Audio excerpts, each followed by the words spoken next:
ও বাঁচবো না সা। হ্যাঁ, আমি তোমার কাকু।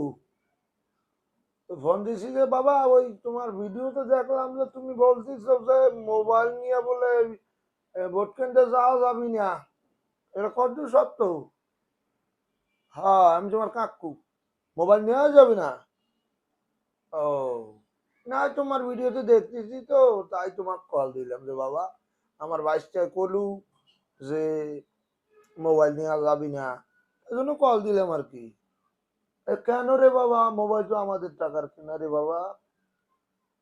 আমার মোবাইল আমি নিয়ে যেতে পারবো না, আমার ভোট দিতে যাব, তাহলে বাবা আমি ভোট কেন্দ্রে যাব না। আমি মোবাইল না নিয়ে কিন্তু ভোট কেন্দ্রে যাব না, তুমি ব্যবস্থা করে ফেলাও। বাবা তা হবে না, আমি ভোট দিতে যাব, আমার মোবাইল আমার সাথে করে নিয়ে যাব। আর তুমি এনুস কাকুল্লার কথা বলো। ওকে বাবা, ঠিক আছে। তুমি পারবে বাবা, আর কেউ পারবে না বাবা, তুমিই পারবে। এজন্যই তো তুমি নাসা বিনোদন। হ্যাঁ, ঠিক আছে, ওয়ালাইকুম সালাম।